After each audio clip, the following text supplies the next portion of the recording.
rangkaian acara Skim Challenge. Nah, tadi sudah disampaikan sama Mbak Zahra bahwa pada Skim Challenge ini nanti teman-teman akan mendapatkan hadiah menarik. Nah, challenge-nya itu apa? Jadi di sini teman-teman itu ditantang untuk membuat video ucapan tentang alasan teman-teman mendaftarkan diri di UKM Skim. Tapi video ini nanti dibuat dalam konten TikTok. Nah, teman-teman pasti paham kan aplikasi yang saat ini lagi trending, yang videonya sudah ada di mana-mana, di Instagram juga ada, di Facebook juga ada, bahkan di YouTube kontennya juga konten-konten TikTok. Nah, ini kita jadikan kesempatan teman-teman untuk berkarya melalui aplikasi ini. Jadi sekali lagi saya sampaikan bahwa semua teman-teman di sini nanti akan diwajibkan untuk membuat video tentang alasan teman-teman mengikuti UKM Skim. Nanti videonya bisa di-upload di Instagram masing-masing. Kemudian dengan tag Instagram UKM Skim Poli J. Kurang lebih itu. Mungkin pertanyaan atau detail lebih lanjut bisa dibahas di sesi tanya jawab atau diskusi nanti. Memasuki rangkaian acara yang paling penting, di sini kita hadirkan pemateri Mas Rizky dengan materi yang akan dibawakannya yaitu kiat sukses kuliah dan berorganisasi. Sebelum materinya dimulai, mungkin teman-teman perlu tahu nih, Mas Rizky itu siapa ya? Kepada host mungkin bisa ditampilkan CV-nya. Oke, terima kasih.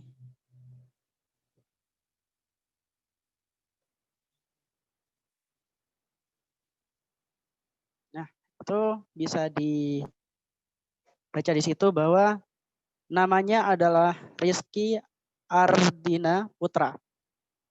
Beliau adalah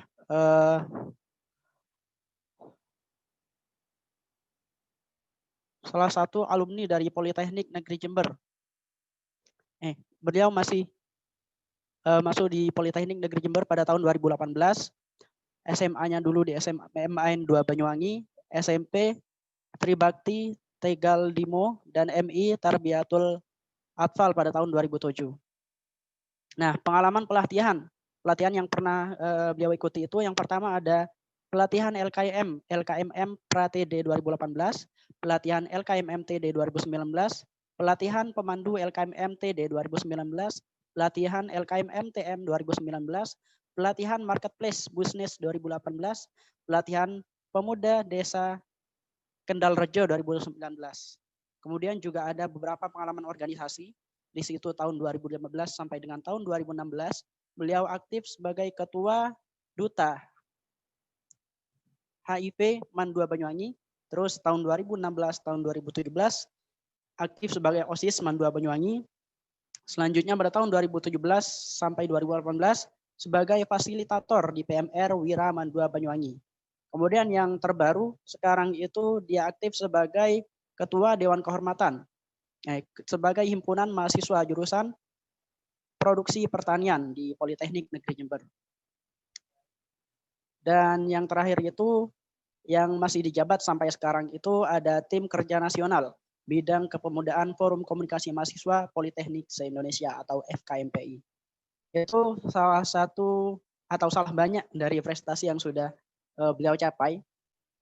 Dari situ bisa kita ketahui bahwa beliau adalah seseorang yang aktif dalam kegiatan organisasi. Berikut juga tentang pengalaman-pengalaman dalam pelatihan yang sudah beliau pernah ikuti. Langsung saja mungkin bisa kita serahkan kepada Mas Rifki untuk bisa memulai penyampaian materinya terkait kiat sukses kuliah dan berorganisasi. Kepada Mas Rizky, waktu dan tempat kami persilakan.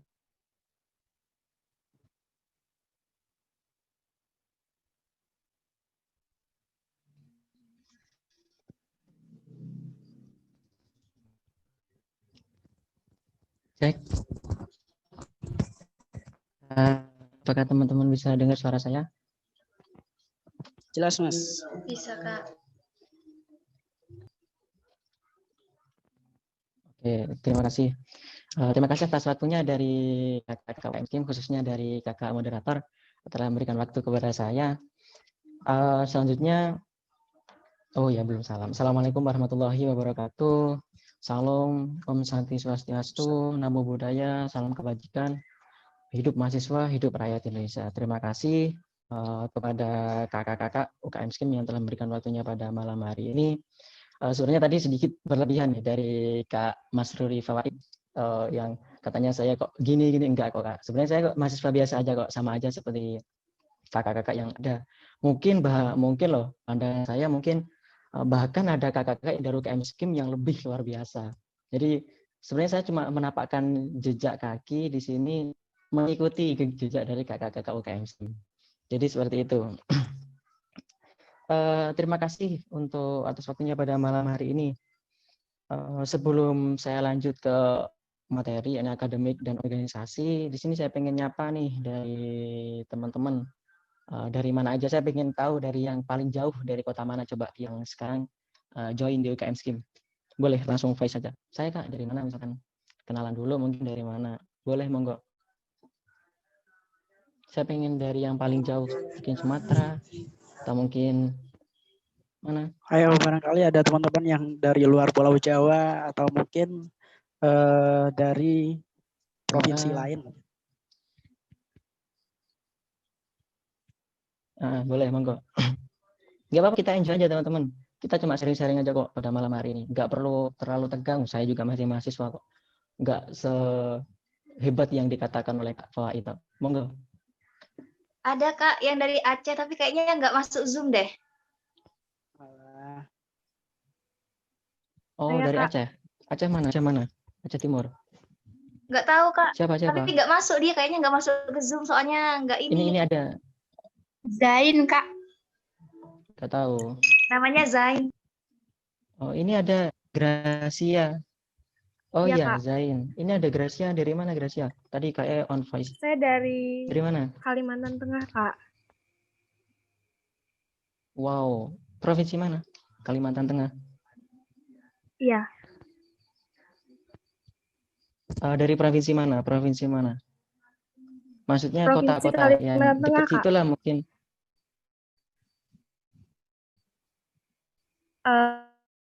Kota dengan Kalimantan Tengah. Deket, berarti dekat rumahku sini berarti. Saya Banyuwangi sini. Terima kasih dari Gracia. Semoga betah ya kuliah di Polij. Nanti saya kasih dikit bocoran nih. Gimana sih kuliah di Polij? Keadaannya gimana nanti? Cara jalannya gimana? Ini kan masih di rumah kan, teman-teman. Bolehlah nanti kita sedikit sharing-sharing terkait perkuliahan di Polij itu sebenarnya kayak gimana. Jadi kayak gitu. Tadi udah dikenalin, nama saya Rizky Ardina Putra.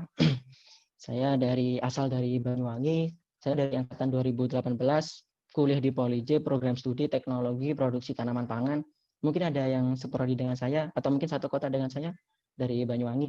Bolehlah nanti kita pulang bareng. Ya. Jadi kayak gitu. Terus sekarang ini untuk aktif organisasi, ini kan materinya kan akademik dan organisasi kan. Sekarang untuk organisasi saya menjabat sebagai di Politeknik di Jember, saya jadi Menteri Pendidikan dan Keilmuan BMKM Polij. Terus kalau organisasi FKMPI saya tergabung di tim kerja nasional bidang kepemudaan. Jadi alhamdulillah relasi saya juga banyak meskipun nanti saya main ke Kalimantan Timur nih. Ada juga dari Kaltara, terus ada juga yang dari Ambon, dari Aceh, Politeknik Lok Sumawe, banyak banget relasi. Nanti mungkin kalau main-main ke sana bolehlah nanti mampir ke rumah teman-teman yang ada di sini. Jadi kayak gitu. Untuk sesi malam hari ini saya pengen santai aja sih teman-teman. Saya pengen lebih sharing-sharing aja, pengen kenal lebih dalam dengan teman-teman. Ya kayak gitu. Terima kasih. Terus gini nih, biasa kan aku ambil pandangan gini. Teman-teman kan kalau kuliah biasanya bingung. Kak, aku pengen ikut UKM ini. Padahal masih maba tuh biasanya menggebu-gebu nih. Pengen banyak ikut UKM. Aku tertarik UKM robotik nih. Tapi aku juga pengen ikut SKIM. Aku pengen ikut ini, pengen ikut itu. Jadi pengennya tuh kalau masih mahasiswa baru tuh banyak banget. Pengen ini, pengen itu, belum tahu nih ada kapasitas kuliah nanti kayak gimana. Kadang juga udah kegiatan, pengen kuliah aja deh. Toh juga nanti yang dipentingnya kan kuliah, bukan organisasinya. Jadi mungkin sedikit nanti open minded aja sih buat teman-teman.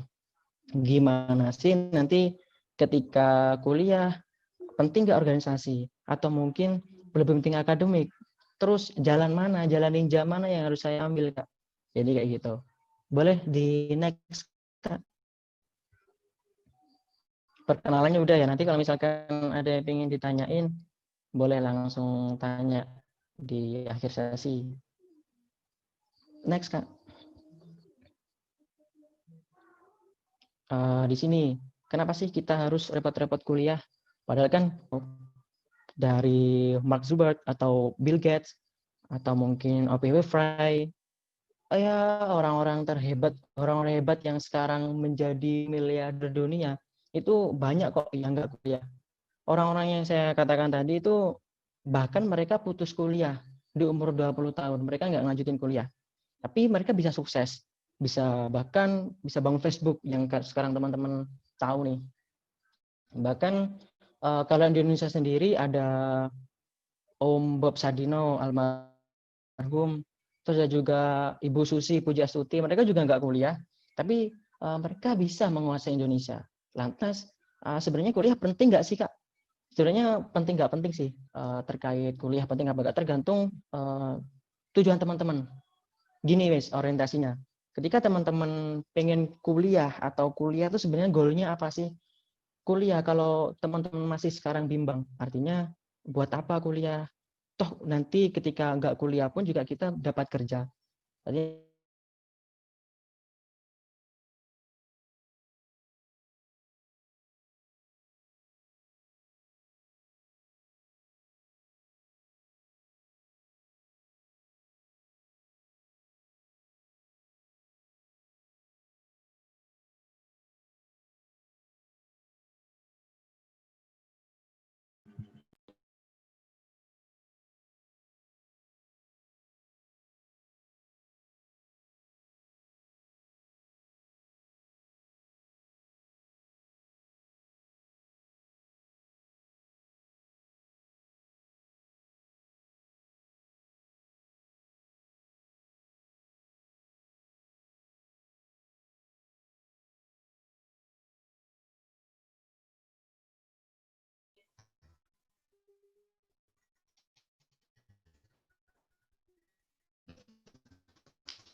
maaf teman-teman, keluar sendiri, mungkin sinyalnya susah.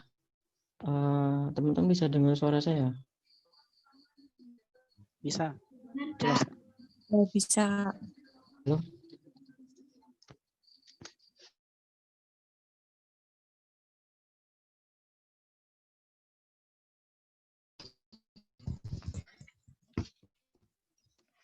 Maaf teman-teman, di sini agak susah sinyal. Apakah teman-teman bisa dengar suara saya? Tadi sampai mana ya? Bisa Halo? ya? Jelas, jelas. Apa suara?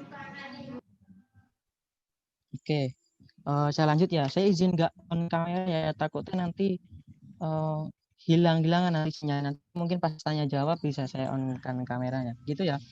Iya, Kak. Boleh, boleh. Oke, jadi tadi udah sampai Facebook, artinya penting nggak sih kuliah itu? Kadang orientasi teman-teman nih kerja, kerja, kerja, dan kerja. Artinya kita ikut organisasi buat apa? Kan kayak gitu. Jadi sebenarnya kita orientasi kuliah ini ada dua faktor teman-teman. Kalau saya ambil ini dari Mr. Lawrence dari Jerman, itu orientasi kuliah ini ada dua, yakni prospek kerja, habis itu proses dan juga ilmu. Kalau kita orientasi kuliah ini, kuliah buat kerja, ya udah kuliah kerja. Namun ketika orientasi kita buat berproses dan juga buat mencari ilmu, ini banyak banget apa yang nanti kita dapatkan. Contoh nih misalkan, ketika orientasi kita proses dan juga ilmu, yang pertama pola pikir. Pola pikir kita akan diasah atau mungkin ditekan. Contohnya ketika mungkin teman-teman digabung di UKN Scheme, teman-teman kan dicetak dan juga dididik buat pinter atau buat tahu bagaimana studi karya ilmiah itu. Artinya memang benar di sini proses dan juga ilmunya yang teman-teman dapatkan ketika kuliah. Yang kedua di sini ada teman-teman bisa hidup mandiri. Karena gini, apalagi dari teman-teman rantau yang rumahnya jauh, ada yang dari Kalimantan, ada yang dari Sulawesi. Secara nggak langsung ketika teman-teman berangkat kuliah ke Jember, ini bukan menjudge teman-teman yang ada di rumah loh ya. Artinya di sini ada poin lebih ketika teman-teman ngekos atau mungkin mondok atau mungkin ngontrak yang berada di Jember, artinya dapat poin lebih nih kemandirian. Dalam hal ini tidak ada yang istilahnya tidak ada yang memantau teman-teman, tidak ada yang tahu di rumah juga nggak tahu. Artinya memang teman-teman di situ dilatih bagaimana cara hidup, meskipun toh di situ ada sokongan uang dari rumah, ada sokongan uang dari keluarga. Tapi minimal teman-teman akan tahu, oh ternyata seperti ini rasanya hidup, ternyata seperti ini rasanya berada jauh dari orang tua, ternyata begini caranya mengatur uang.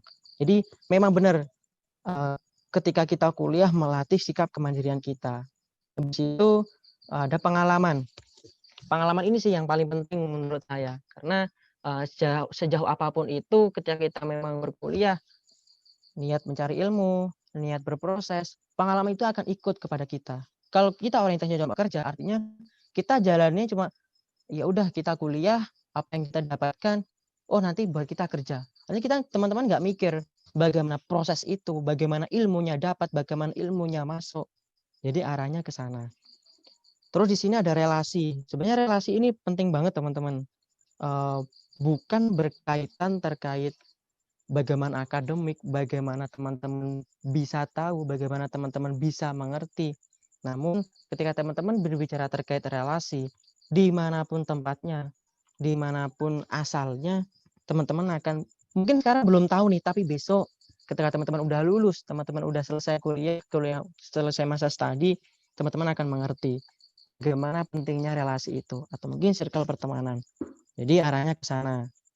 Terus di sini bagaimana Kak dengan organisasi? Lantas ketika kuliah tadi tergantung kebutuhan, tergantung kepentingan, lalu ketika kita udah kuliah, organisasi itu posisinya di mana? Jadi gini teman-teman, di sini langsung saya rangkum aja sih untuk organisasi. Jadi karena waktunya terbatas, kesempatan teman-teman ketika mengikuti organisasi ini ada 4 aspek yang akan teman-teman dapatkan. Jadi ini yang pertama, teman-teman akan jadi sibuk banget ketika organisasi. Jadi saya kasih gambaran loh ya, ini ketika jadi organisasi gimana, jadi mahasiswa biasa gimana. Pertama, ketika teman-teman ikut organisasi. Contoh nih saya ini seorang organisator sih dari SMP bahkan sampai dengan kuliah. Artinya organisasi ini udah mendarah daging gitu. Makanya di sini saya berani sharing pengalaman terkait organisasi. Jadi organisasi ini teman-teman yang akan dapatkan yang pertama sibuk. Yap, bener banget. Jadi teman-teman akan sibuk. Sibuk apa Kak? Sibuk ngelakuin tugas organisasi, sibuk ngelakuin tugas kuliah, sibuk ngelakuin ini, sibuk ngelakuin itu. Poin yang pertama, jam kuliah akan berkurang. Jadi jam kuliah ini akan teman-teman akan berkurang. Istilahnya memang benar. Karena kita terfokus atau mungkin kita mengikuti organisasi. Habis itu setelah jam kuliah berkurang, jam tidur pun juga ikut berkurang teman-teman. Jadi jam tidur ikut berkurang. Setelah teman-teman sibuk ngerjain tugas kuliah, sibuk ngerjain tugas organisasi, akhirnya sampai larut malam, tidur jam 2, jam 3, itu udah biasa. Nanti kalau misalnya teman-teman memang aktif di organisasi. Jadi nggak semuanya loh ya, tapi memang nyatanya seperti itu. Bahkan sampai sekarang saya tidur jam 2, jam 3 itu kayak udah biasa. Nongkrong di warung kopi. Jadi hal-hal kayak gitu sih bagi saya udah biasa. Kadang pulang dari warkop jam 2, jam 3. Karena memang kesibukan, tergantung prioritas teman-teman aja sih. Ini saya ngomong yang agak konotasinya agak buruk-buruk nih terkait organisasi. Nanti teman-teman bisa ada orientasi buat batu loncatan. Sebenarnya penting nggak organisasi itu. Jadi waktu tidur akan berkurang. Terus jam belajar pun akan berkurang teman-teman. Artinya nanti ketika ngerjain tugas ya udahlah, gini aja bisa kok. Ya udah, tugas nantian aja wis, nanti ini selesai yang penting. Jadi kayak gitu.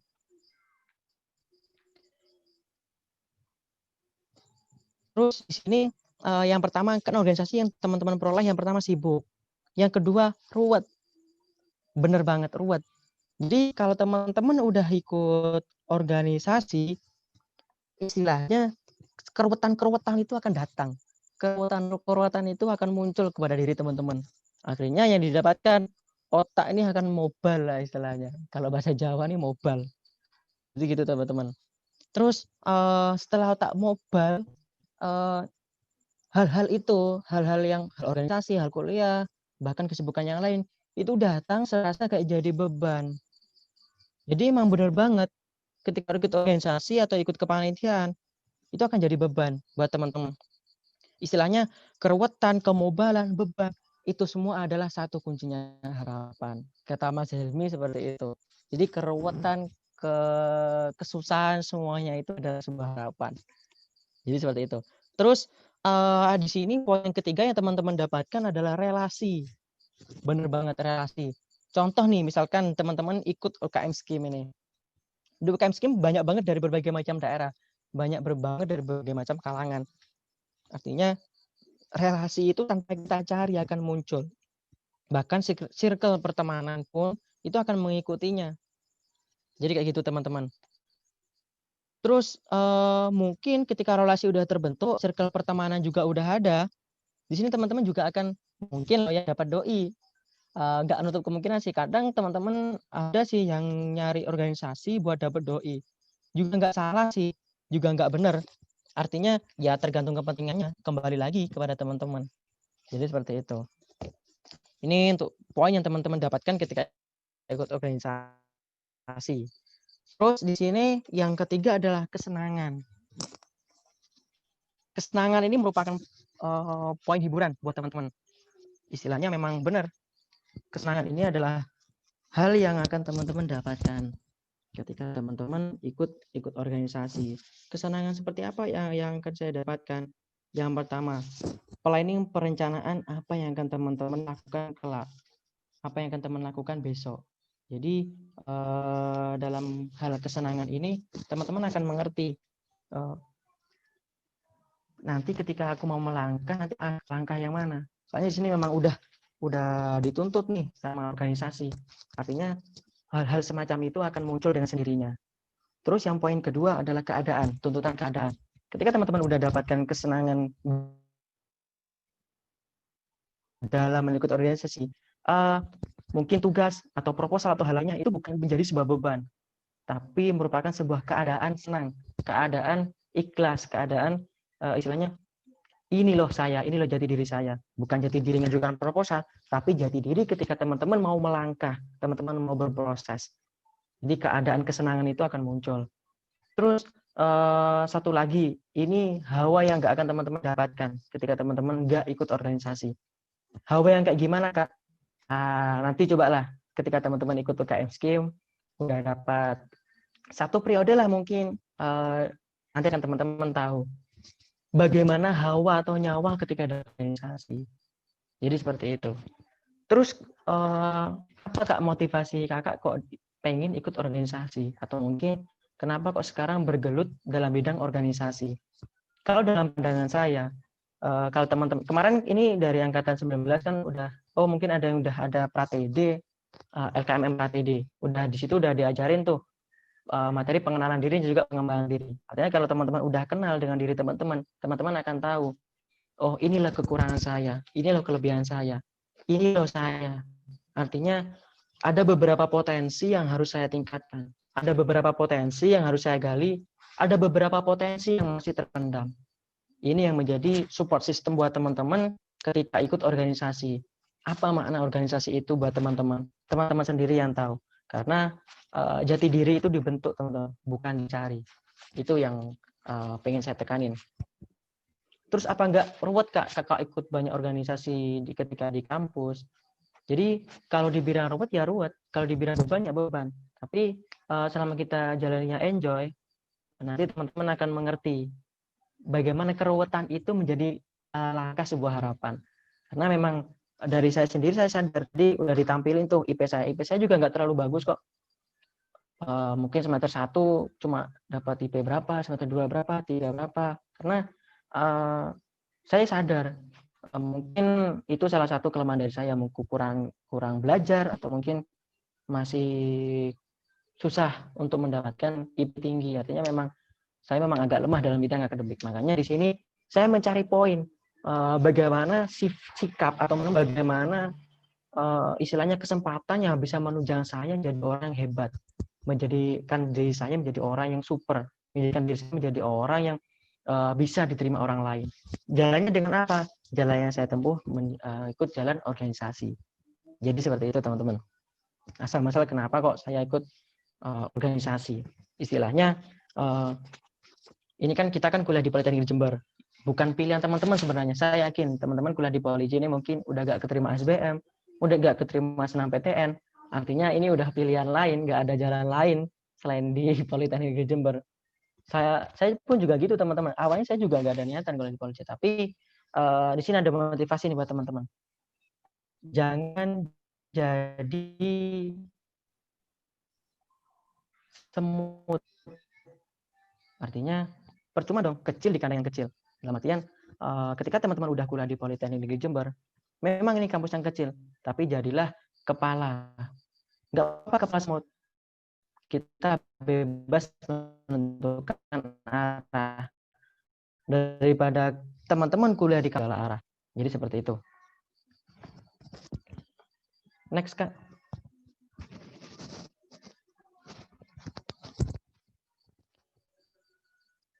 Di sini ada kuliah dan juga organisasi.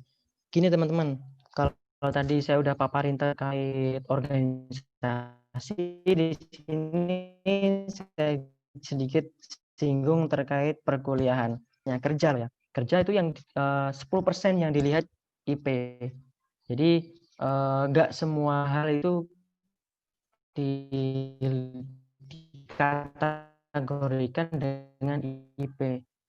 Memang IP tetangga atau keluarga itu patokannya di IP, tapi di sini saya pengen ada pencerdasan buat teman-teman. Ketika teman-teman udah nggak mampu paksa, karena semua orang punya bakat dan punya kelebihan masing-masing teman-teman.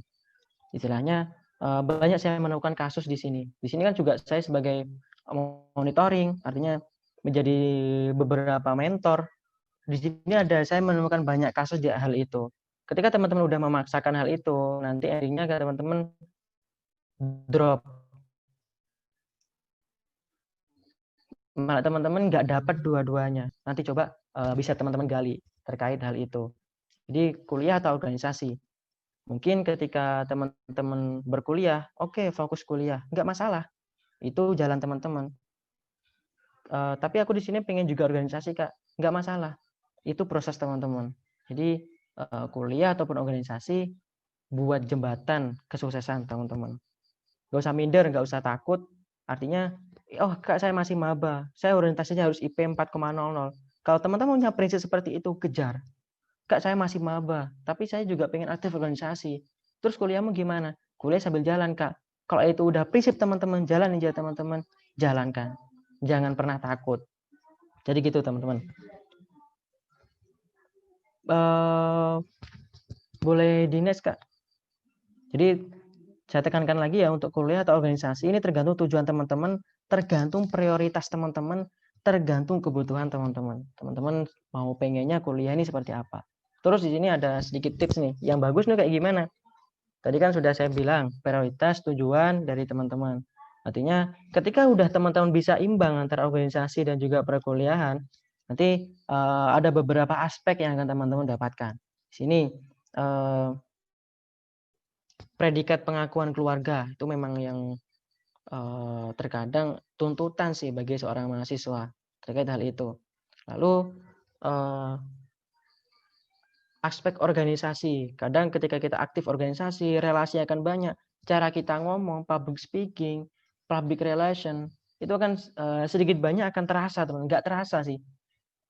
Tiba-tiba ketika proses, saya waktu SMA pendiam Kak, tapi ketika kuliah pengen ikut organisasi. Ketika satu periode ini udah jalan, teman-teman akan dapatkan, duh kok saya bisa ngomong ya, kok saya bisa kayak gini ya, kok saya bisa problem solving ya. Jadi hal-hal semacam itu akan muncul dengan sendirinya tanpa teman-teman sadari. Jadi seperti itu. Jadi emang harus imbang teman-teman antara organisasi dan juga perkuliahan. Kalau teman-teman udah tahu, memang gini, kalau teman-teman udah tergiur dengan organisasi, kuliah itu kayak yang ya udahlah, ya udahlah. Kalau teman-teman udah fokus nih, bukan fokus sih, artinya udah terjebak, tersesat di jalan yang benar dengan organisasi. Ya udah, kuliah bukan prioritas. Tapi kalau memang teman-teman punya prinsip kuliah adalah prioritas, organisasi adalah sekundernya, jalankan, jangan pernah takut. Jadi kayak gitu. Tentukan skala prioritas teman-teman mulai dari sekarang. Jadi gitu. Boleh di next, Kak. Mungkin materi saya paparkan lebih cepat nanti biar sesi tanya jawabnya bisa lebih panjang.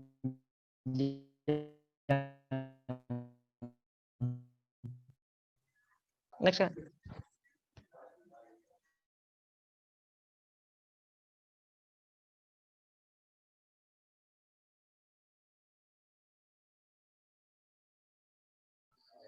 Nah, teman-teman ketika udah kuliah nih, udah ikut organisasi misalkan di prioritas dengan doi misalkan, dengan doi atau mungkin saya coret ke organisasi. Ini kenapa kok ada pertanyaannya? Terkadang kan kita bingung bagi waktu ketika udah punya doi antara kuliah atau mungkin organisasi atau mungkin dengan doi. Bisa jadi ketika teman-teman udah kuliah, doi pun ketika diajak makan akan marah-marah. Jadi memang nggak ada waktu, nggak ada kesempatan. Saya sarankan sih kalau teman-teman udah prioritas organisasi atau punya prioritas lain, jangan libatkan masalah perasaan. Jadi kayak gitu. Nanti endingnya gini, doi akan marah, habis itu diajak makan pun juga nggak sinkron. Habis itu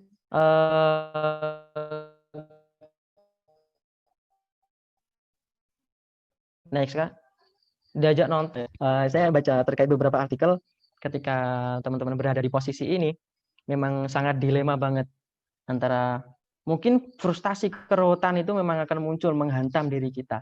Tapi ya udahlah, terkadang boleh di next, Kak.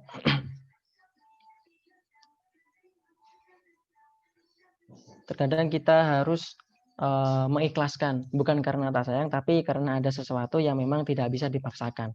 Sama dengan organisasi, posisinya juga seperti itu. Bukan kita memang nggak pengen meninggalkan hal itu, ketika itu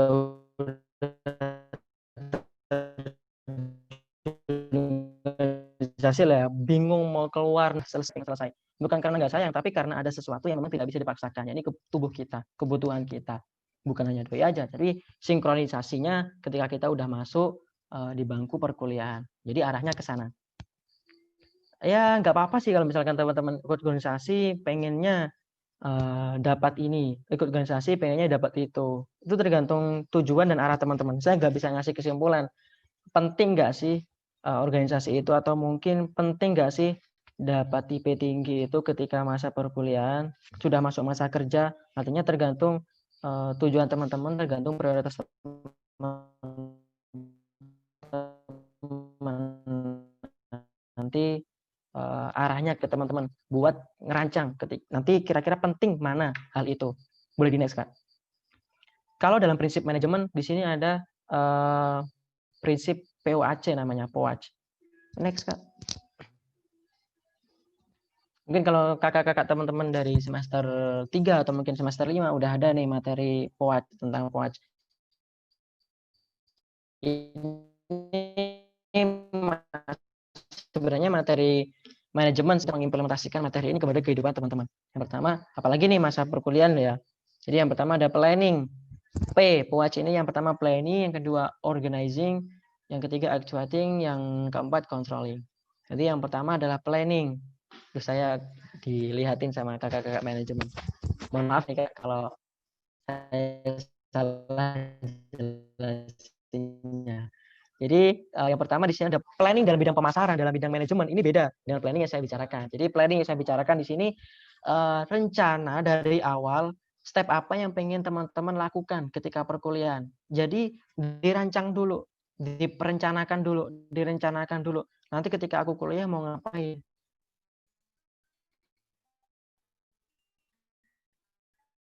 Jadi emang beruntung banget sih dari tentang POAC. Jadi Beruntung banget teman-teman ketika udah tahu. Ya ketika udah maba bisa merencanakan apa yang akan teman-teman lakukan ketika di masa perkuliahan. Ketika kuliah aku pengen ikut UKM Scheme, Kak. Terus nanti ketika udah ikut UKM Scheme ada OPK HMJ, saya pengen ikut HMJ. Setelah ikut HMJ, saya pengen belajar organisasi. Saya pengen ikut organisasi Scheme di kepengurusan UKM Scheme, atau mungkin pengen lebih tinggi lagi nih, pengen ikut BEM, atau mungkin pengen ikut MPM, atau mungkin teman-teman nggak pengen ikut organisasi, aku pengen ikut UKM Scheme aja, tapi nanti aku pengen fokus ke lomba-lomba, karena di sini UKM Scheme ladangnya lomba. Artinya UKM Scheme ini penyetor piala atau penyetor apresiasi, penyetor puspokok yang itulah penghargaan terbesar di Politeknik Negeri Jember. Selain dari UKM lainnya loh ya. Jadi saya mengakuinya, memang SDM dari UKM Scheme ini sangat luar biasa. Sebenarnya saya juga anak tiri sih di UKM Scheme. Cuma nggak tahu nih diakuin apa enggak sama kakak-kakak UKM Scheme. Jadi saya anak tiri. Jadi seperti itu. Artinya planning yang pertama, apa yang harus teman-teman lakukan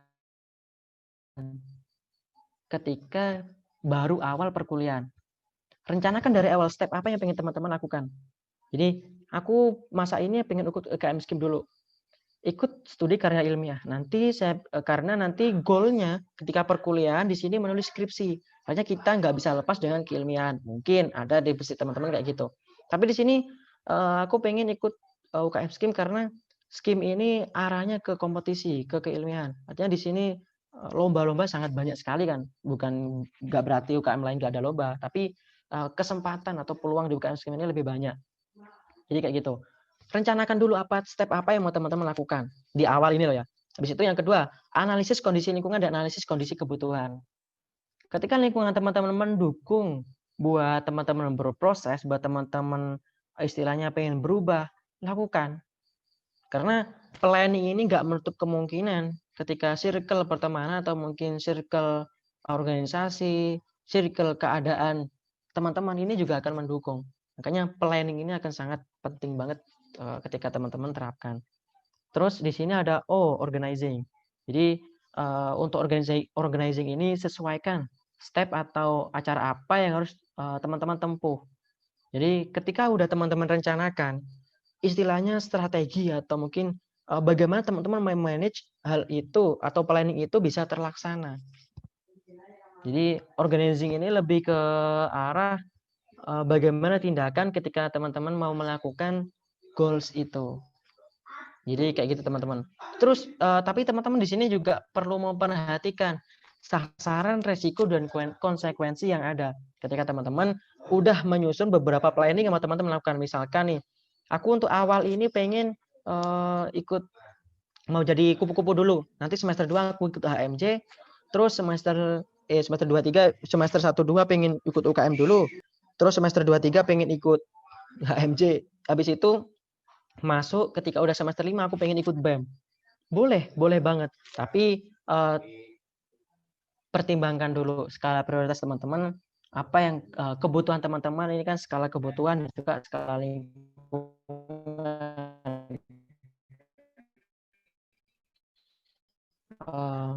kemampuan teman-teman. Ibarat ketika mungkin boleh depan ini ruwet gak siap mungkin. Kalau misalkan gak ruwet, artinya semester depan aku masih mampu, gak apa-apa, lakukan organisasi-organisasi yang itu sifatnya kebutuhan buat teman-teman. Terus selanjutnya di sini ada actuating. Jadi istilahnya lebih ke melakukan gitu. Jadi setelah di planning, direncanakan, diorganisasikan, habis itu dilaksanakan. Artinya bagaimana cara teman mengimplementasikan planning yang udah teman-teman rancang. Jadi arah planning ini atau arah actuating ini lebih ke skala kekuatan dan kemampuan teman-teman. Artinya teman-teman mampu nggak melakukan planning yang udah teman-teman rencanakan. Setelah di organizing harusnya mampu dong ketika teman-teman udah mau melakukan hal itu ketika ada pada fase actuating. Jadi tentang skala kekuatan teman-teman mampu nggak, atau mungkin skala kemampuan teman-teman bisa nggak, mampu nggak melakukan hal itu. Jadi teman-teman sendiri yang tahu. Terus selanjutnya di sini ada controlling. controlling ini lebih ke arah kalau kita bicara terkait track record organisasi lah ya, apa yang teman-teman lakukan. Jadi controlling ini bagaimana mengontrol planning, organizing, atau istilahnya bagaimana cara teman-teman bertahan ketika teman-teman udah melakukan actuating itu. Jadi mengontrol bagaimana ketika saya bertahan, artinya saya dari maba udah planning nih, dari saya pribadi, saya udah pengen planning. Aku semester 1 pengen jadi mahasiswa kupu-kupu, semester 2, 3 pengen ikut HMJ. Habis itu saya masih ragu ikut organisasi apa, tapi kan ikut BEM. Nah, sekarang ini di fase controlling, bagaimana saya tahu, bagaimana saya mengontrol, bagaimana saya bisa mengerti cara saya bertahan ketika ikut organisasi, ketika dari masa perkuliahan, lanjut ke step-step yang akan saya lakukan. Di sini kan masih semester 5 nih, kalau saya loh ya, saya masih semester 5. Jadi di masa controlling ini, istilahnya sejauh mana kemampuan saya, sejauh mana kekuatan saya, sejauh bagaimana saya bisa istilahnya mengorganisasi atau mungkin memanage hal-hal beban atau mungkin teamwork atau mungkin cara saya bekerja di bawah tekanan. Jadi seperti itu. Terus satu lagi buat teman-teman, ketika teman-teman udah nggak kuat, teman-teman udah agak tahan, ya udah lambaikan tangan. Seperti kata-kata di awal tadi, terkadang semuanya bisa dilepaskan, bukan karena nggak sayang, tapi karena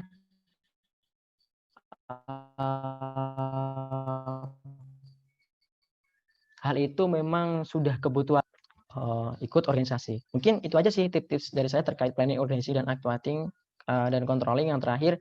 Jadi untuk kesimpulan dari saya, mungkin perlu nggak sih kuliah atau organisasi? Jawaban saya tergantung tujuan teman-teman, tergantung prioritas teman-teman, dan tergantung skala kebutuhan apa yang teman-teman inginkan. Jadi kalau udah direncanakan, diorganisasikan, habis itu dilaksanakan, jangan lupa ketika udah dilaksanakan, dikontrol. Bagaimana cara mainnya, bagaimana cara kerjanya. Misalnya bagaimana teman-teman bisa melakukan hal itu semua. Saya yakin ketika teman-teman ikut atau mungkin daftar di UKM ini, teman-teman udah mikirin baik-baik nih, bagaimana ketika nanti ke depannya, apa yang harus saya lakukan, terus mungkin skala prioritas apa yang akan saya dapatkan ketika ikut di UKM studi kaya ilmiah ini. Karena memang benar, nggak menutup kemungkinan bangku perkuliahan ini memang sibuk, bangku perkuliahan ini bangkunya keruwetan. Jadi nggak salah ketika teman-teman nanti di tengah jalan mengalami kesulitan. Kesulitan itu buat jadi pelajaran buat teman-teman nanti ketika teman-teman bagaimana cara teman-teman buat bangkit. Jadi kayak gitu, bukan jadi hal atau bukan jadi alasan teman-teman buat menyerah. Jadi seperti itu. Itu mungkin dari saya. Waktunya kelebihan nggak nih? Boleh Kak, ini saya masuk ke langsung tanya jawab aja sih. Saya pengen banyak tanya jawabnya nih daripada banyak gacor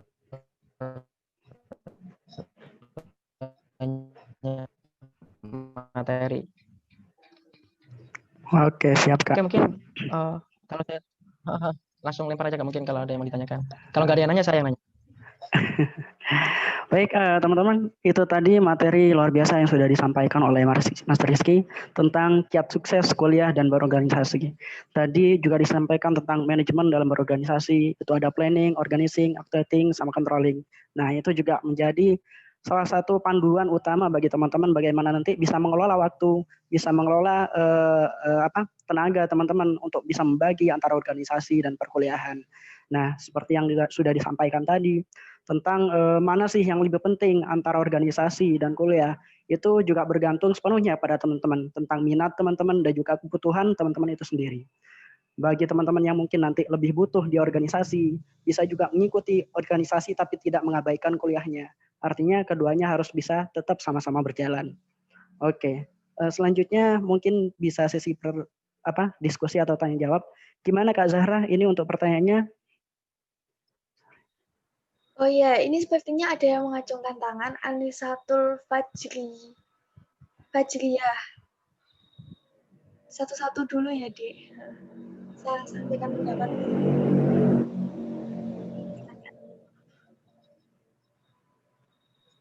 Apakah bisa dimulai, Oke. Kak? Bisa. Bisa. Silakan. Boleh, monggo. Bisa perkenalkan diri terlebih dahulu ya. Sebelumnya pengen nanya nih ke panitia. Ini nanti sampai Ya, jam berapa untuk sesi tanya jawabnya biar nanti bisa saya akumulasikan waktunya. untuk sesi tanya jawab itu waktunya 15 menit, Kak. Oke. Ya.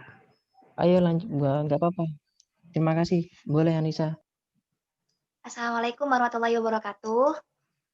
Salam sejahtera untuk kita semua. Nama saya Anisatul Fajriah.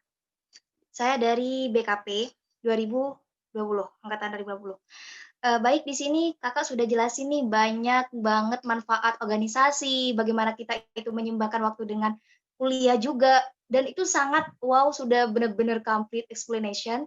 Nah, di sini ada pertanyaan yang mungkin ya, saya ingin banget bertanya nih, bagaimana sih tanggapan, gagasan, atau cara Kakak agar kita itu bisa unggul dalam dunia perkuliahan dan dunia organisasi?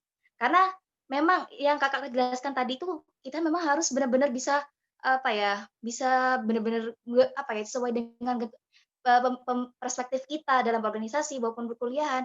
Nah, kalau menurut Kakak gimana sih kalau kita tuh biar bisa unggul dua-duanya nih, bagaimana caranya? Mungkin itu. Terima kasih. Wassalamualaikum warahmatullahi wabarakatuh.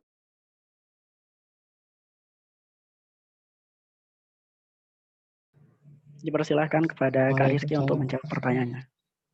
Boleh langsung dijawab ya. Jadi gini, Boleh ya? kalau dari saya istilahnya memang itu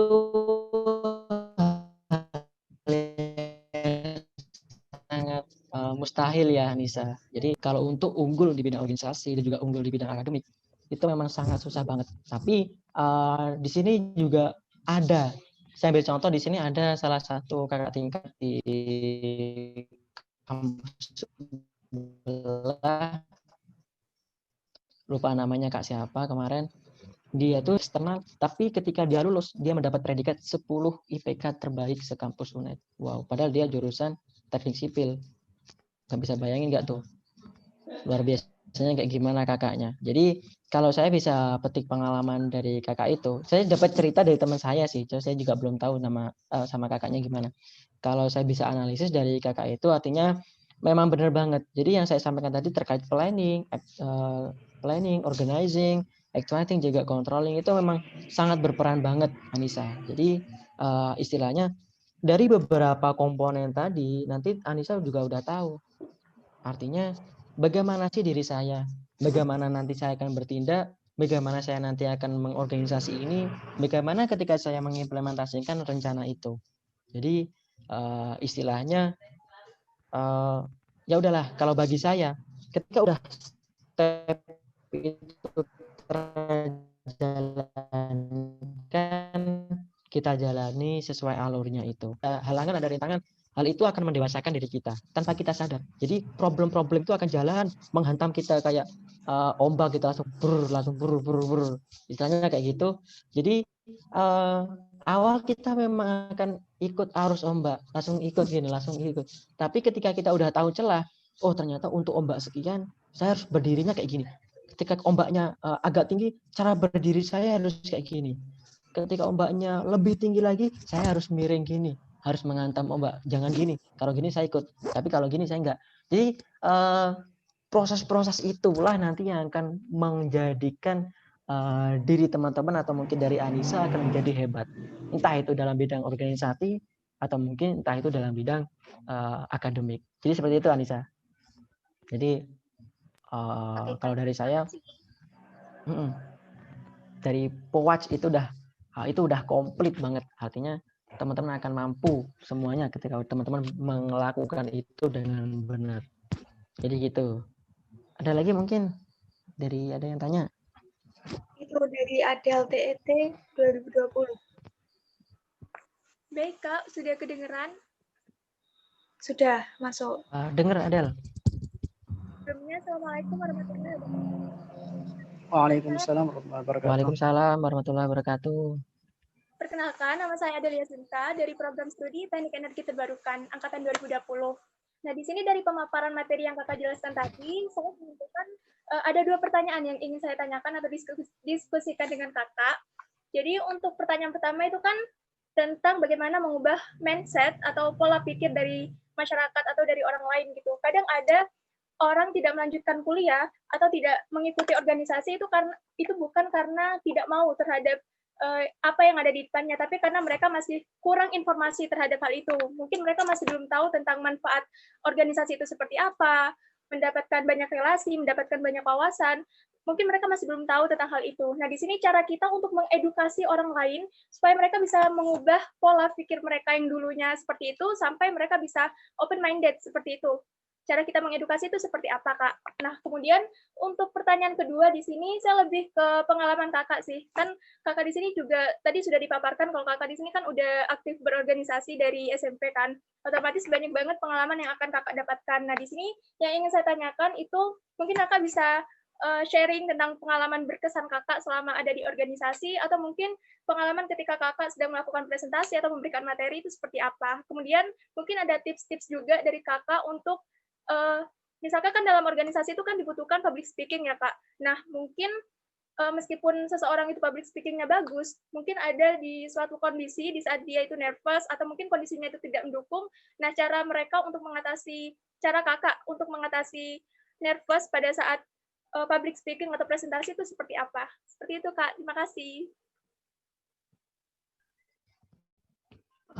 Baik, terima kasih pertanyaan. Boleh langsung dijawab ya Kak dari Kak Wanitia?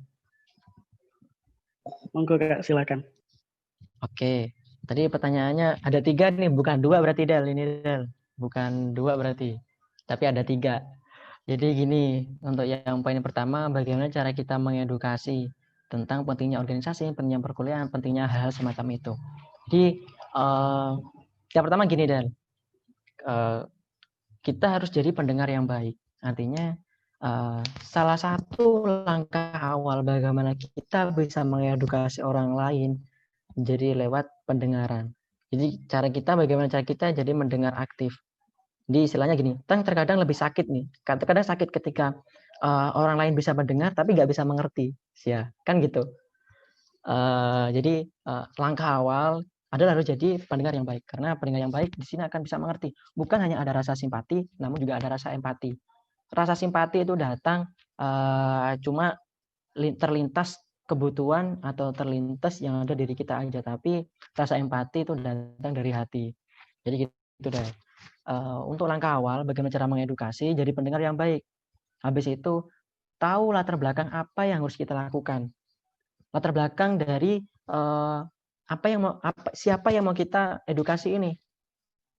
Misalnya kita harus tahu dulu. Misalkan nih, aku mau mengedukasi si Adel. Adel nih cerita nih, pelan-pelan. Jadi secara langsung, oh ternyata Adel nih sifatnya kayak gini. Setelah kita tahu karakter, habis itu kita harus tahu istilahnya latar belakang permasalahan itu, Del. Kenapa kok dia nggak tahu informasi? Ketika kita udah tahu karakter, baru kita tahu latar belakang kenapa sih dia berada di permasalahan itu, artinya nggak tahu informasi itu.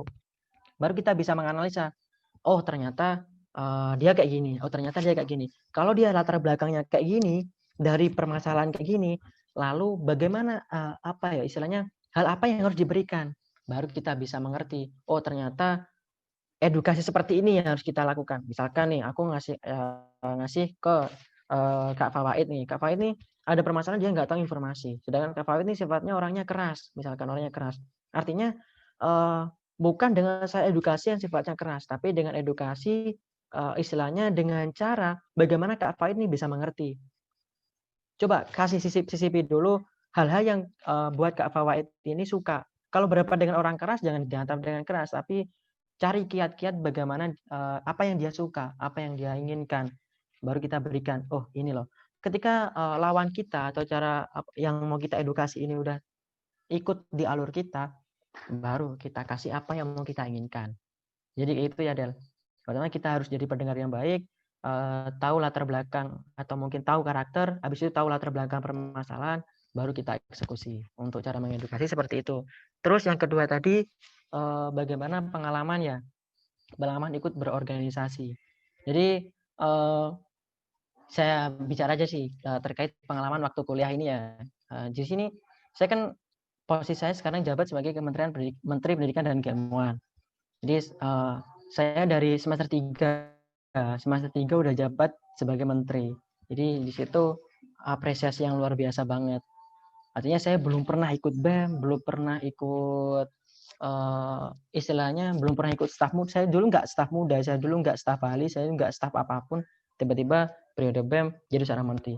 Waktu itu ada salah satu kakak tingkat, istilahnya ya bukan ngeremehin sih, cuma pengen tahu sejauh mana kelebihan saya. Jadi ada yang berani ngomong langsung ke saya, istilahnya, kamu punya apa? Kamu tahu apa? Kok bisa tiba-tiba jadi seorang menteri? Kan kayak gitu. Itu istilahnya kalau apa ya orang Jawa, dek banget ini loh, di sini loh. Waduh, rasanya kayak gitu. Istilahnya, duh, kenapa pertanyaan ini muncul? Artinya memang banyak banget waktu itu yang iri atau mungkin istilahnya nggak suka dengan saya berada di posisi itu karena notabene-nya saya masih anak kemarin sore ini loh, masih anak kemarin sore tiba-tiba jadi seorang menteri. Jadi kan istilahnya di situ ada banyak kakak-kakak yang lebih luar biasa, kakak yang lebih berpengalaman. Kenapa kok saya? Jadi waktu itu agak sedikit drop sih, agak sedikit down. Ya udahlah, coba satu periode ini baru saya buktikan ini loh saya. Ini loh kementerian saya bisa sampai di titik jauh ini, bahkan di kementerian-kementerian sebelumnya, organisasi sebelumnya belum pernah berada di titik ini, tapi saya bisa buktikan, saya bisa berada di titik ini. Jadi kan katanya kan balas dendam yang paling baik adalah kita menjadi luar biasa kan gitu. Jadi mungkin itu sih yang sedikit berkesan bagi saya. Di sini mungkin ketika saya ketemu langsung dengan kakak itu, saya pengen ngomong, saya nggak perlu buktiin kak, saya nggak perlu ngasih jawaban ke kakak, tapi ini loh saya sia. Jadi kayak gitu. Waktu itu lah ya, waktu itu. Kalau ketemu sekarang saya pengen ngomong kayak gitu ke kakaknya yang itu. Jadi kayak gitu. Terus tadi pertanyaan ketiga gimana? Lupa sampean. Mungkin pada saat organisasi itu kan dibutuhkan public speaking gitu kak. Jadi meskipun ya. mahir dalam cara menghadapi nervous ya dia. Oke, jadi kalau kebetulan kan saya juga aktif sebagai pemandu nih. Artinya mungkin teman-teman kemarin yang saya pandu dari jurusan kesehatan tahu nih saya pas RKM Pratede. Mungkin udah kenal saya. Kemarin saya juga aktif pemandu. Saya di pemandu jadi koordinator komisi materi. Jadi untuk yang ngurusin bagian materi-materi itu udah sampai pusing, standarisasi, bikin dan lain-lain. Saya juga mandu sebagai seorang pemandu. Artinya juga memberikan materi kepada teman-teman. Besok jadwal saya di HMJ Peternakan, nggak tahu tanggal berapa. Siap-siap nih yang dari peternakan, ketemu saya lagi. Jadi selama saya mandu, kemudian awal-awal saya mandu tuh nervous banget, deg-deg banget. Jadi nggak tahu dah, ini yang ada di kepala. Malam tuh saya belajar banget. Saya pengen, saya besok ngisi materi ini tak catat semuanya. Tak catat di otak, tak catat di buku semuanya dah. Ketika udah di depan adik-adik, assalamualaikum warahmatullahi wabarakatuh, diam dah. Ngeblank ini, hilang semua, rasanya di sini hilang karena mau kenervesan itu saya mungkin. Jadi kalau waktu itu saya banyak improvisasi aja nih. Kebetulan kan saya waktu itu kan banyak pengalaman organisasi. Jadi ya udahlah, saya datang dengan karakter saya maju dengan apa yang saya inginkan. Kebetulan dibantu PPT. Coba nggak dibantu PPT, udah nggak tahu udah mau ngomong apa waktu itu. Jadi ya udahlah, saya ngomong apa adanya. Tiba-tiba ketika jalan, jadi ketika sebenarnya nervous itu cuma ada di awal sih. Kalau bagi saya nervous itu cuma ada di awal. Tadi saya waktu masuk Zoom pertama, saya juga nervous. Duh, ini berhadapan sama anak-anak baru, teman-teman baru, apalagi teman-teman skim yang luar biasa. Jadi nervous itu memang muncul. Cuman kalau teman-teman udah bisa menganalisa, jadi ketika tatapan langsung teman-teman secara offline, nanti teman-teman akan mengerti, oh lawan bicara saya orangnya kayak gini.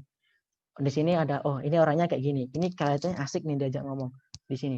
Jadi awal ketika teman-teman mau menyampaikan materi, analisa dulu orang-orang yang ada di dalam ini seperti apa. Orang-orangnya nih yang mau saya menyampaikan materi ini kayak gimana. Ketika teman-teman udah mengerti, baru nanti teman-teman bisa ambil sikap. Maju satu langkah. Biasanya kalau muslim yang sering saya terapin, biasanya saya baca shalawat dulu 7 kali, nggak nafas. Jadi maju satu langkah, pleng, baca shalawat, bismillahirrahmanirrahim, langsung. Jadi setelah kita analisa, kita udah tahu apa yang mau kita sampaikan, apa yang mau istilahnya mau kita berikan kepada lawan kita, lawan bicara kita, baru kita akan mengerti. Langkah awal itu akan ikut ke kita. Jadi keadaan pun akan manut, istilahnya akan ikut ke kita. Keadaan, suasana, itu apa kata kita. Jadi kayak gitu ya, Del. Cuman ketika bagi sharing pengalaman sih, waktu itu waktu nervous kan memang benar. Tapi ketika udah selesai, saya itu minta kayak catatan kecil gitu ya. Bagaimana ketika saya mandu, bagaimana kita memberikan materi, baru tak ibu pulang, sampai rumah saya baca, sampai kos saya baca. Ada yang bilang ini, terima kasih Kak, Kakak udah menggetarkan atau memberikan motivasi buat saya. Saya dulu awalnya nggak pengen kuliah, jadi gini panjang banget. Ada banyak kata-kata kayak gitu. Jujur saya waktu itu nangis, teman-teman. Jadi, ternyata diri saya memang benar-benar berguna gitu. Ternyata saya emang hidup di dunia ini memang istilahnya ada manfaatnya gitu, baru tahu. Jadi kayak gitu sih. Kalau teman-teman udah ngerasain, nanti teman-teman akan mengerti. Gitu ya. Mungkin itu sih, Adel.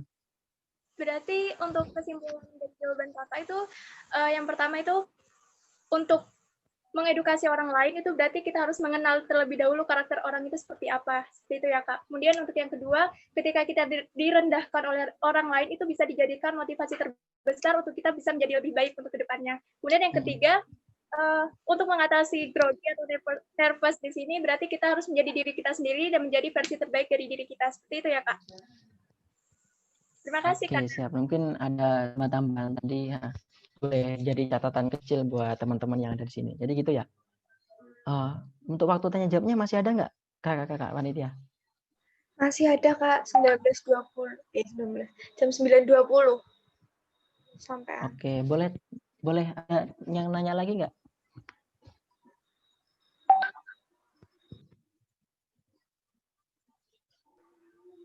Fani Fatuliah, TET. Oke, monggo. Ya Kak, apakah suara saya terdengar? Halus banget. Masuk. Jelas. Ya, sebelumnya, Assalamualaikum warahmatullahi wabarakatuh.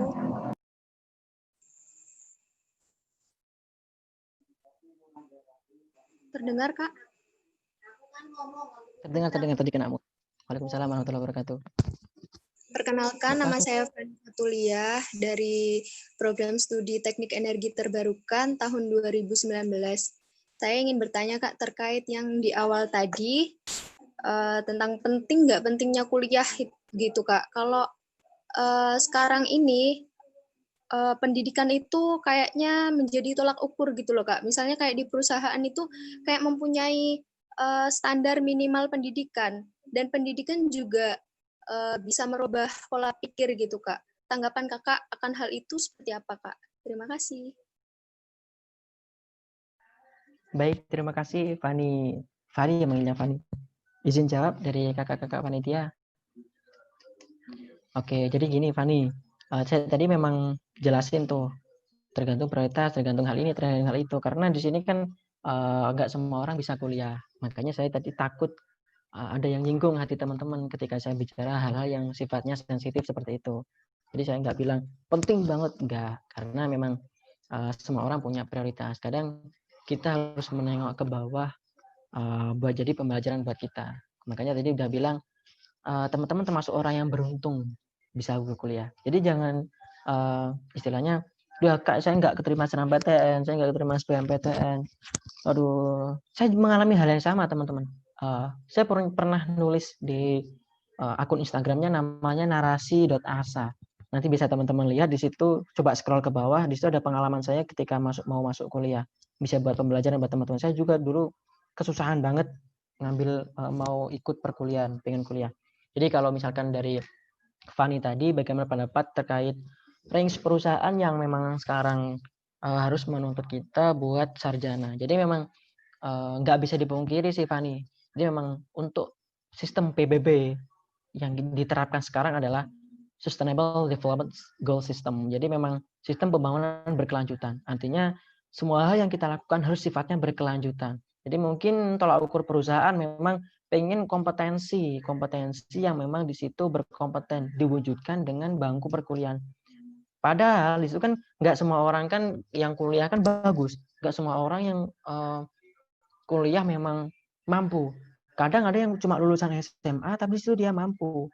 Karena di sini gini, patokan utama perusahaan nggak pengen ngambil ribet, perusahaan nggak pengen ngambil istilahnya hal-hal semacam itu. Yang pengen ditahu perusahaan atau pengen ditahu PT atau CV yang lain sebagainya itu taunya dia udah cetak, udah jadi. Artinya ketika dia udah sarjana, berarti dia udah punya pengalaman, minimal pengalaman akademik, bukan pengalaman yang lain. Minimal dia udah punya bekal. Jadi kayak gitu. Makanya di situ tuntutan perusahaan, tuntutan mungkin ASN dan lain sebagainya, di situ memang harus sarjana. Padahal ketika yang saya bicarakan tadi ada Om Bob Sadino, ada Bu Puji Astuti, itu kan orang-orang yang nggak kuliah, tapi dia bisa menguasai Indonesia. Bahkan kalau kita bisa jadikan tolak ukur, yang nggak kuliah aja loh bisa menguasai Indonesia. Apalagi yang kuliah, harusnya bisa menguasai jagat raya, kan kayak gitu. Jadi kalau bagi saya itu sebuah tuntutan zaman. Jadi memang tuntutan Sustainable Development Goal System itu memang arahnya ke sana. Semua hal yang berkaitan dengan pembangunan berkelanjutan. Jadi gitu ya Fani. Jadi memang udah nggak bisa dipungkiri lagi sih hal semacam itu. Makanya saya tadi bilang teman-teman yang udah berada di bangku kuliah, khususnya di kuliah di Politeknik Negeri Jember, harus beruntung banget karena banyak banget orang-orang di luar sana nggak berkuliah. Karena orientasi perusahaan terkadang memang ijazah S1, ijazah strata 1. Jadi kayak gitu. Fani ya? Iya Kak, terus untuk yang kalau pendidikan itu merubah pola pikir, menurut Kakak gimana? Kalau dari saya itu setuju banget. Karena memang itu kayak kata-kata Pak Nadiem ya kalau nggak salah. Memang pendidikan itu merubah pola pikir, pendidikan itu merubah karakter, pendidikan itu merubah semua hal, semua aspek yang sifatnya memberikan pada diri kita. Jadi itu memang benar banget.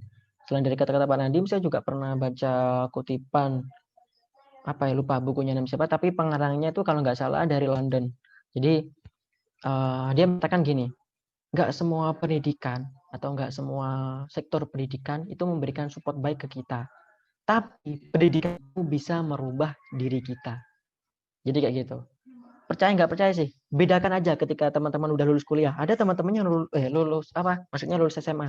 Ada yang teman-teman yang lulus SMA, dia kerja sama teman-teman yang kuliah. Pas nongkrong-nongkrong di rumah, di warung kopi nih misalkan, apa dibicarakan, di situ udah tahu teman-teman yang kuliah nanti arah bicaranya kemana, teman-teman yang kerja nanti arahnya kemana. Jadi semua orang punya porsi sendiri-sendiri, semua orang punya standar masing-masing.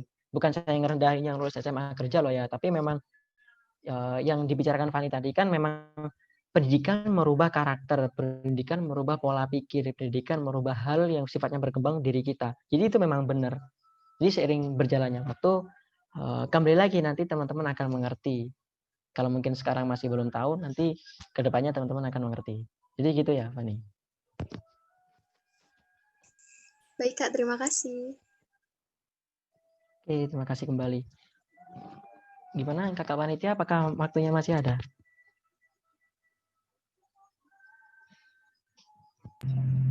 Cukup nih ya kayaknya. Ya, cukup Kak. Terima kasih sesi pertanyaan, tanya jawab atau diskusi. Insya Allah kita akhiri sekarang. Untuk teman-teman yang mungkin masih memiliki beberapa pertanyaan terkait tentang organisasi dan perkuliahan, nanti mungkin bisa juga buka forum diskusi dengan teman-teman pengurus UKM Scheme. Atau di lain kesempatan juga mungkin semoga kita juga bisa kembali mengundang Mas Rizky sebagai pemateri kita tentang organisasi nanti. Nah, luar biasa tadi sudah teman-teman juga mungkin sudah dapat lebih banyak pencerahan tentang pertanyaan-pertanyaan yang sudah disampaikan dan lain sebagainya. Kita akan segera tiba di penghujung acara. Saya sampaikan terima kasih sebesar-besarnya. Dulu. Oh ya, lanjutkan Mas. Oke, ya mungkin itu saja sih dari saya. Mungkin kalau ada pertanyaan atau hal lain yang pengen diskusi, kita bisa bertemu di lain waktu atau mungkin bisa bertemu secara online. Boleh menghubungi kakak panitia atau mungkin langsung ke saya. Jadi itu saja mungkin yang dapat saya sampaikan. Kurang lebihnya saya mohon maaf. Wassalamualaikum warahmatullahi wabarakatuh. Selamat malam. Hidup mahasiswa, hidup rakyat Indonesia. Terima kasih. Waalaikumsalam warahmatullahi wabarakatuh.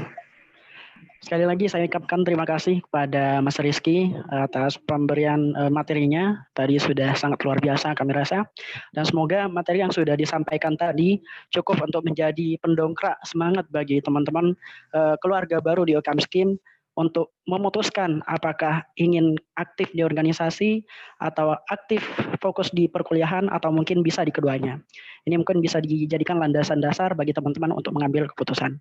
Dan semoga semua yang sudah kita lalui malam hari ini mendapatkan ridho dari Allah Subhanahu wa taala dan kebermanfaatan untuk kita semua sehingga apa yang sudah kita dapatkan dapat kita terapkan dalam kehidupan kita. Amin ya rabbal alamin. Memasuki rangkaian acara yang akhir yaitu penutup. Sebelum kita tutup pada acara pada malam hari ini, saya ingatkan kembali pada teman-teman terkait tentang scheme challenge tadi untuk membuat video tentang alasan bergabung di UKM Scheme dan kemudian nanti diposting di Instagram dan nge-tag Instagram dari UKM Scheme Police. Itu. Jangan lewatkan kesempatan itu untuk mendapatkan hadiah menarik dari kami. Baik, itu rangkaian acara pada malam hari ini, mulai dari perkenalan sampai dengan materi. Insya Allah acara kita mendapatkan manfaat dari awal sampai akhir. Saya ucapkan terima kasih lagi kepada teman-teman yang sudah menyempatkan diri untuk hadir pada malam hari ini.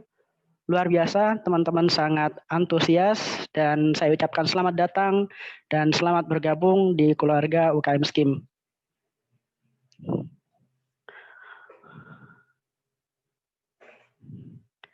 Oke, saya cukupkan. Saya mewakili teman-teman pengurus dan panitia. Mohon maaf apabila ada kesalahan kata atau salah etika yang mungkin menyinggung teman-teman sekalian. Terima kasih. Sekali lagi mohon maaf.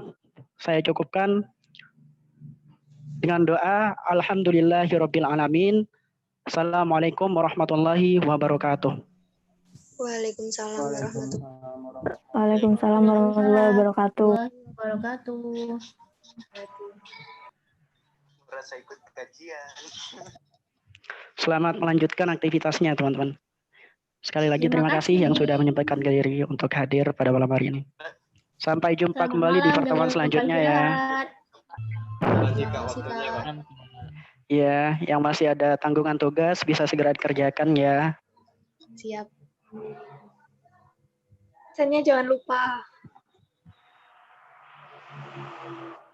I love you, Scheme. Yang punya tugas, semangat tugas. Izin live ya, Kak.